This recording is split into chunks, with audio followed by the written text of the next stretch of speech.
Hello there guys, welcome to another of my videos. According to reports in Germany, Borussia Dortmund face a summer of exits. It says they could sell up to 8 players, including Jadon Sancho, Erling Haaland and Jude Bellingham.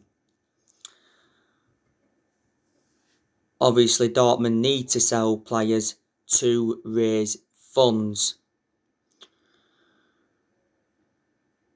Jadon Sancho is 90% likely to leave Borussia Dortmund in the summer. Now, not so long ago, Bild said that Borussia Dortmund reduced their asking price for Sancho to £88 million. Because it did say Dortmund were relying on Jadon Sancho's sale. Dortmund have endured a very bad season. Jadon Sancho made an admission earlier on this season saying that he has endured a difficult season at Dortmund. But he said he was happy to be back among the goals. Don't forget, earlier on this season, Borussia Dortmund sacked Lucien Favre. Last summer, Jadon Sancho was our #1 priority target. Borussia Dortmund's valuation was £108 million. We was not willing to meet that valuation. But he said a few times last summer that the personal terms had been agreed and the agent fees had been agreed and even a contract had been agreed. And Fabrizio Romano, who's a very reliable Italian journalist, he's spoken a lot about the Jadon Sancho transfer saga, and so too has Bild's Christian Falk. Dortmund made it clear to us last summer that we had until the 10th of August to sign the player. We obviously missed out on that deadline, so Sancho remained at Dortmund. Analysing the vast majority of his career at Dortmund, though, he has been very consistent. This is his 4th season at Borussia Dortmund. Dortmund paid just £8 million for him from Man City back in 2017.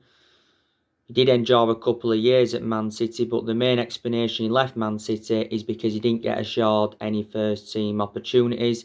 And before he was at City, he was at Watford. He was at Watford from the age of 7 to the age of 14. Sancho's got a contract with Borussia Dortmund until 2023.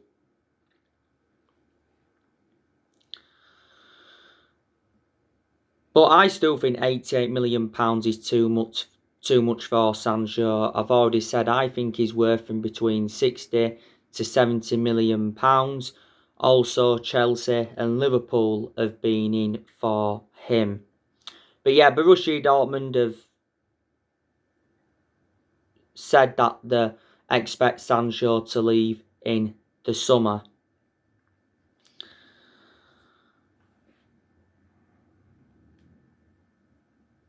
Now, Erling Haaland, as you all know, Ole Gunnar Solskjaer would love to sign him, because Ole Gunnar Solskjaer knows the player really well. Solskjaer was the one that gave Erling Haaland his debut at just the age of 16 at Molde. Now, earlier on this season, Erling Haaland's father, Alf Haaland, was talking about his son's transfer links to Man United. Now, back in December 2019, Solskjaer and Ed Woodward went to Norway to meet up with Erling Haaland to negotiate a possible move to Man United. But I was disappointed that we missed out on him. Obviously, Dortmund paid £17 million for Haaland in January of last year, and he's got a contract with Dortmund until 2024. His £68 million release clause becomes active next year. And as for Jude Bellingham, don't forget at one point we was in for him when he was at Birmingham. Obviously, you know, Dortmund paid around £25 million for him from Birmingham. So yeah, so that's the breaking news on that. Now, there's 3 clubs that are in for Paul Pogba. That is Real Madrid, Juventus and PSG. Now, there's still a chance that Paul Pogba will leave Man United in the summer. But there's also a chance that he will stay at the club, potentially past the summer. He has had a long-running transfer saga.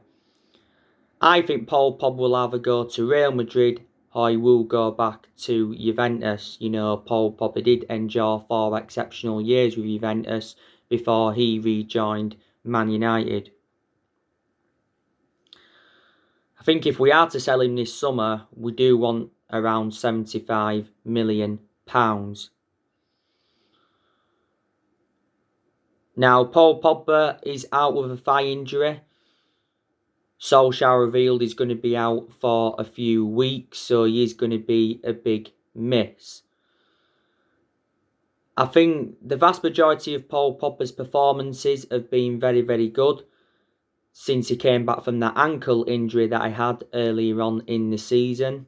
He was out for the vast majority of last season with an ankle injury, so he's sustained a few injuries now at Man United.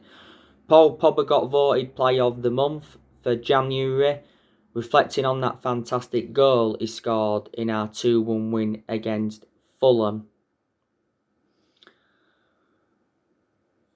Now, we have held talks with Paul Pogba regarding his future. Ole Gunnar Solskjaer insists that Paul Pogba's happy at Man United, and Solskjaer suggested that Paul Pogba could sign a new contract. He mentioned that we do have a good open dialogue with him.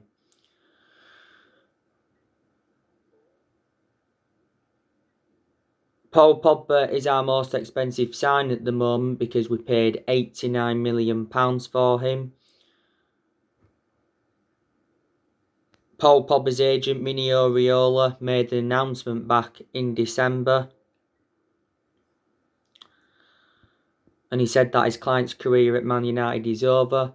He said he's unhappy and he has to leave and he's got no intentions of signing a new contract.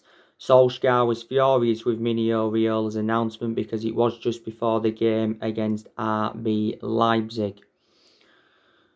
Earlier on this season, we triggered that 1-year extension on his contract, so he's under contract with Man United until June 2022.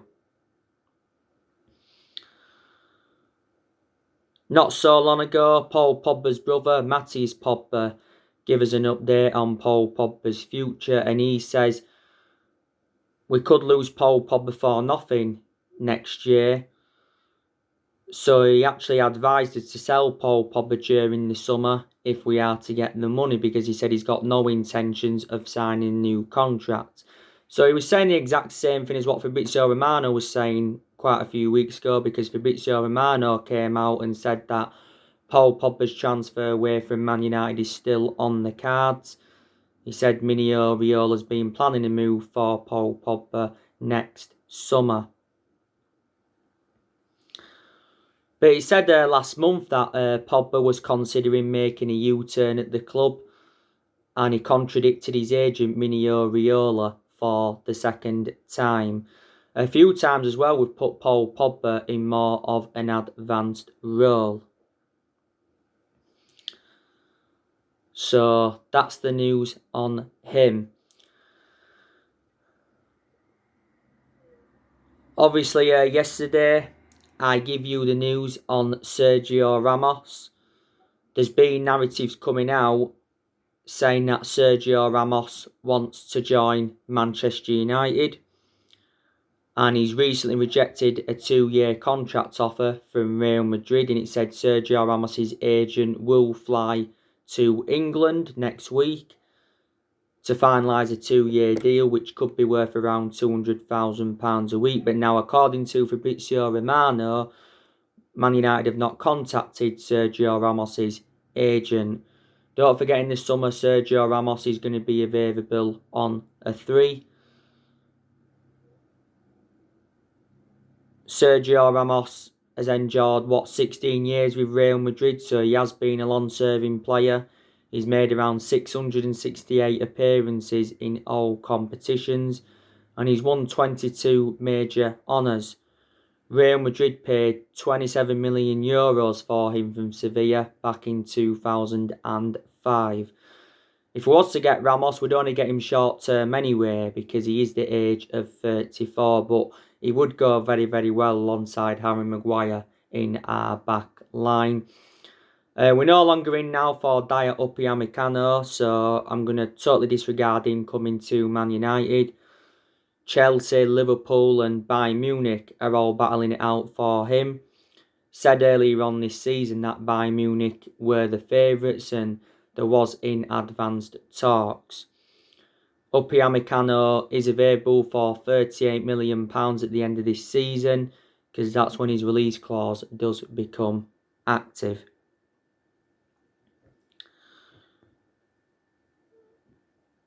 Man United must give Ole Gunnar Solskjaer the transfers he needs.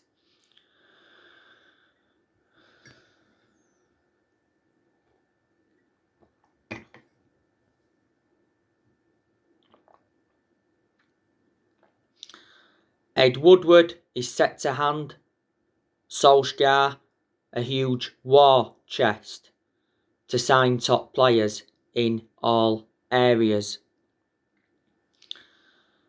And I think Solskjaer's priority is a centre-half.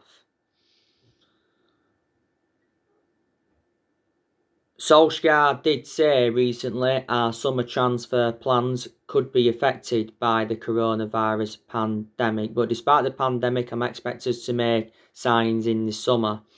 I've already given you the 3 areas where Man United need to strengthen up. I think we need a striker, we need a world-class midfielder, and we also need a centre-half.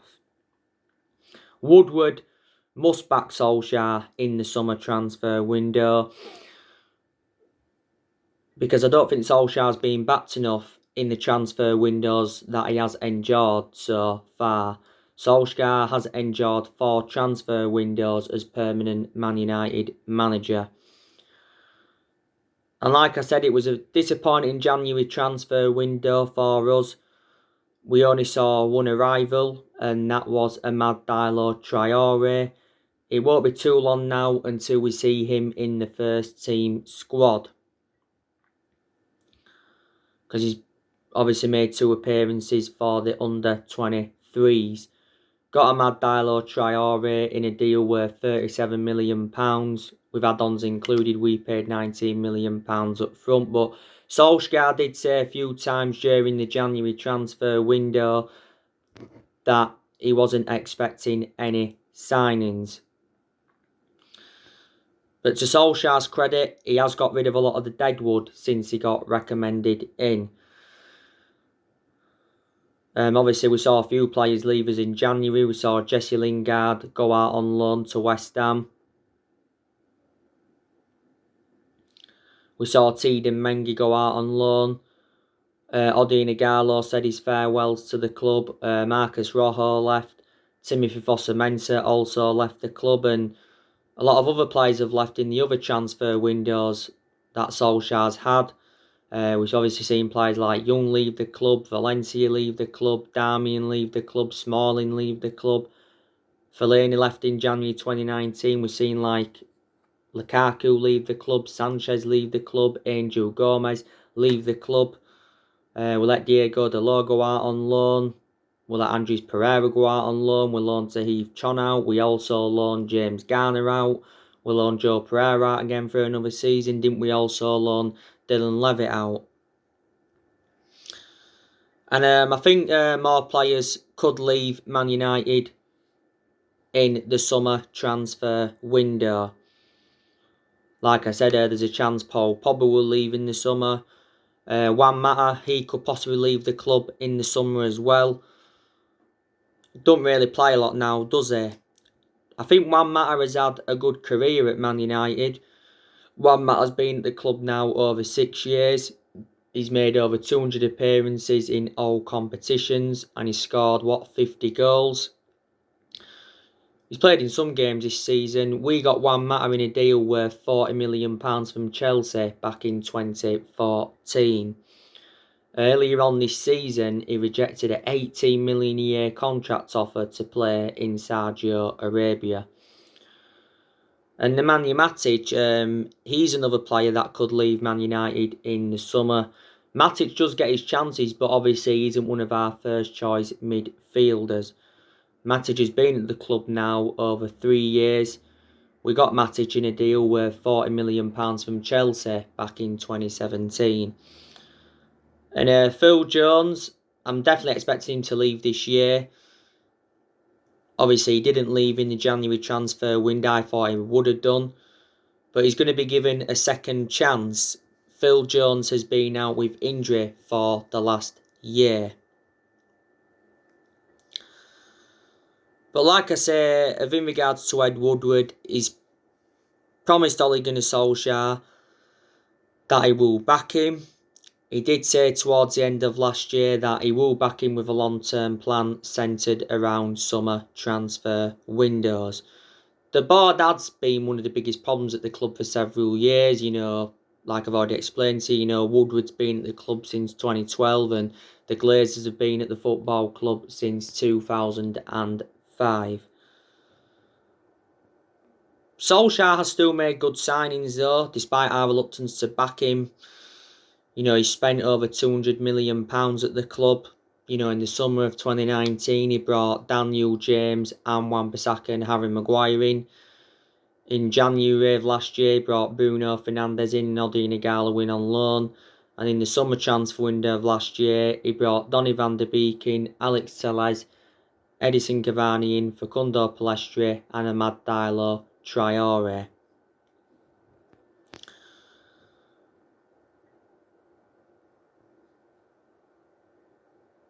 I think Ole Gunnar Solskjaer is making very, very good progress at Manchester United. He's improved certain players. In recent months, performances have been improving.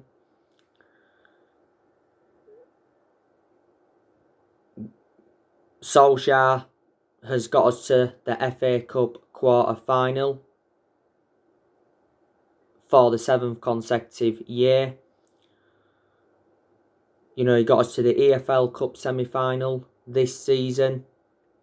Solskjaer did well last season in his first full season. Got us qualification for the Champions League. Got us third and he guided us to 3 semi-finals. We've been very, very good away from home. We haven't lost away from home in the Premier League for over a year. The last time we lost away from home in the Premier League was to Liverpool back in January 2020. We did lose that game 2-0. So I think we are unbeaten in our last 18 Premier League away games. We was unbeaten in 13 Premier League games in a row until Sheffield United had beaten us. We've been much better away from home than we have been at home. We have won home games more recently, but all our defeats have come at Old Trafford this season.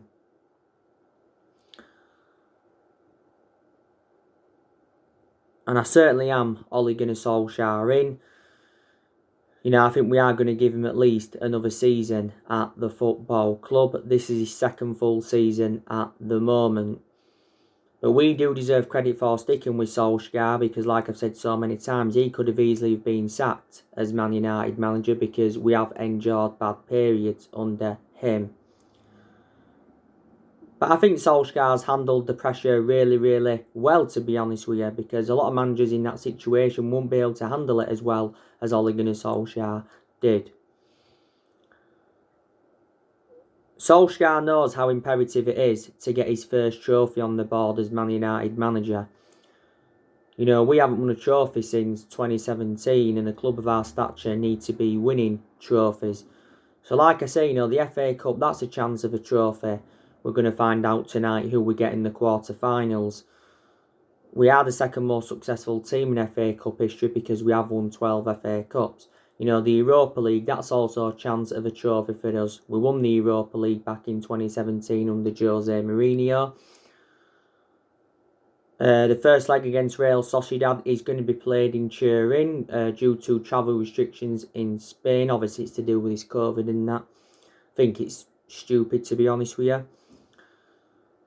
We do play Real Sociedad in the second leg on the 25th, I think, of February. But it will be a tough game.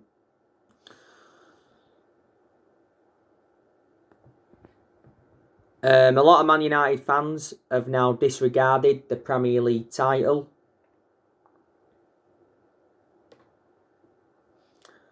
Ole Gunnar Solskjaer did make an admission after our 3-3 draw with Everton. And he says we shouldn't be considered as title chasers. So Solskjaer, you know, believes it's gone. But before that admission, Solskjaer didn't mention the title race, did he? You know, he was just taking one game at a time. I think we'll win another title at some point, maybe next season, maybe next couple of seasons. We haven't won the Premier League since 2013, so we haven't won it now for like 8 years. You know, probably City are going to win it, you know, the 5 points clear of us with a game in hand.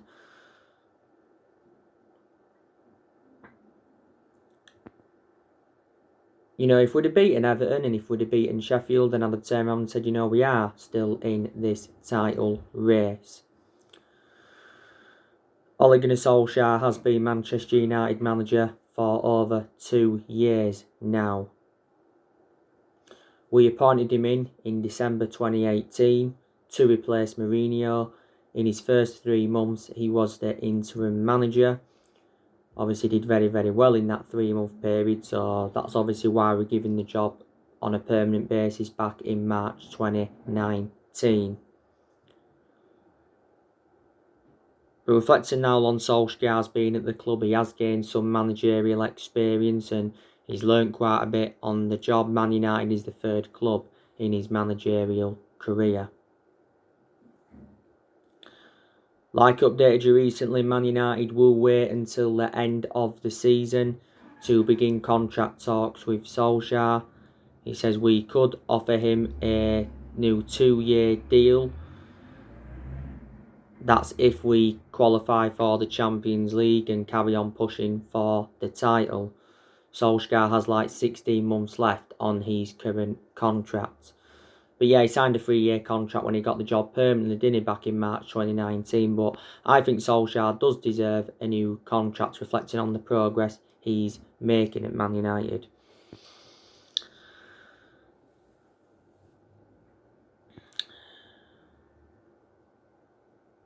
But like I said, these players that are really, really improving. Luke Shaw, he's really, really improving. He's getting forward more. He's getting in good positions. He's putting good crosses into the box. He's creating chances for his teammates. And defensively, Luke Shaw has been superb. Luke Shaw, I think, has had a good career at Man United. Obviously, apart from his injuries, you know, Shaw's been at the club now over 6 years. We got Shaw from Southampton back in 2014. We paid £30 million for him. And Shaw is still our first choice left back, despite the arrival of Alex Telles last summer. Eric Bailly, you know, I think he's improved. I like the way Bailly plays the ball out from the back. He intercepts well. He can be very effective in the air. My only element of concern about Eric Bailly is that he's injury prone.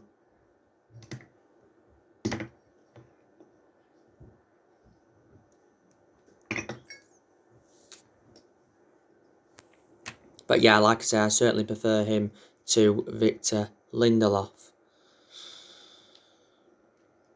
And Dean Henderson, I think he's done well in the games he's played in this season. I think at some point Dean Henderson will become our number one, because I think he's reliable enough to become our number one, because Henderson has got that experience behind him, because he did enjoy 2 successful loans with Sheffield United. But I think it's David De Gea that's obviously going to remain our number one for at least this season. Solskjaer has a decision to make on David De Gea. Solskjaer recently warned David De Gea that his place is not secure in the Man United team. He says no one's place is safe at Man United. He says they've obviously got to earn their place. Obviously, David De Gea got criticised, reflecting on the errors he made in the 3-3 draw with Everton. He effectively cost us that game, but in the last couple of years now, David De Gea's made quite a lot of calamitous mistakes. But quite a few years ago, he was regarded as the best goalkeeper in the world. David De Gea's been a long servant at the club. This is his 10th season at Man United. And when he does leave Man United, I think he will go back to Spain. If we was to sell him this summer, I think we could get, 50, 60 million pounds, despite the mistakes he's been making in the last couple of years. He's made over 500 appearances for the club in all competitions. And Wan-Bissaka, like I've said, he's really, really improving. He's been getting forward more recently. Didn't get forward a lot, though, in the game against West Ham in the Cup. He's taking on players at the edge of the box. His crossing's getting better. And defensively, Wan-Bissaka has always been superb. Harry Maguire, I've got to say, he's been improving, because he's enjoyed good games this season where he showed that ability to play out from the back. He's been solid defensively, he's been good from set pieces, but it still wasn't worth the £80 million that we got him for. Harry Maguire is the most expensive centre-half in the world at the moment, and he is our current captain. Fred, I also think he's really, really improving as well. He's showing good attacking intent, he's breaking up the play well, his passing's getting better. Fred's been at the club now for a few years. Marcus Rashford, like I say, he's really, really improving. When Rashford plays well, he gets good runs in behind. He creates chances. He scores good goals. Obviously, he's enjoyed his bad periods, like a lot of players do. But when Rashford hasn't been so good, he's got in front of goal, and then obviously decision-making's been poor. His passing's been poor, and his finishing has been poor. But he's the foreseeable future for Man United. Rashford has been part of the club for several years. He's been a United player since the age of 7, and he's been in our senior squad since 2016. We play him out wide a lot. I think he's more effective out wide, on the left that is. I don't think he's as good on the right as the left. But yeah, in general, he's better out wide than he is centrally, Marcus Rashford.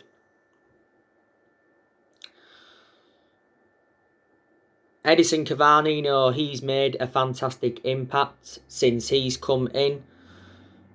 Cavani is a player that scores goals, is a player that creates chances, is a player that can hold up the play well. His movement in and out of the box is very, very good. By the way, I think Cavani's just been given a 2-game international ban. Earlier on this season, he got a 3-match ban for us with the racist comment that he put on social media back in December.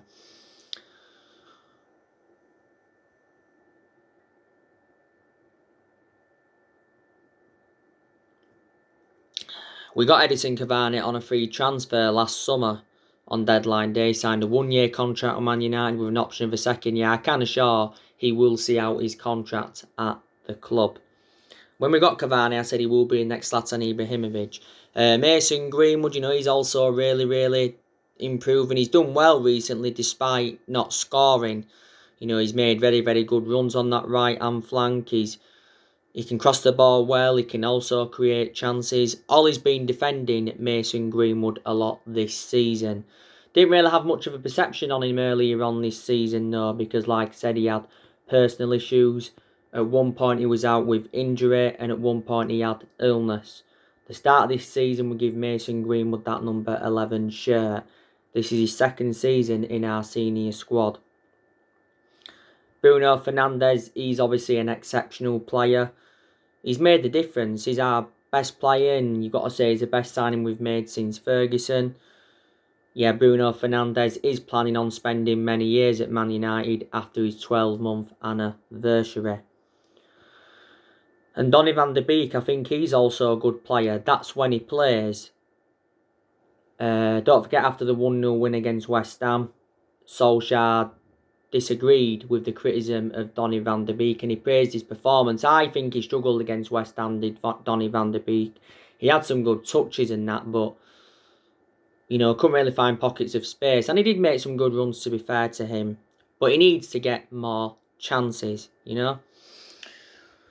The preview will be coming up for the West Brom game either later on today or it will be tomorrow. So anyway, guys, that's everything to update for today. Drop your comments, likes below on the channel. If you do, consider subscribe as always, and take care. God bless. See you all again very, very soon.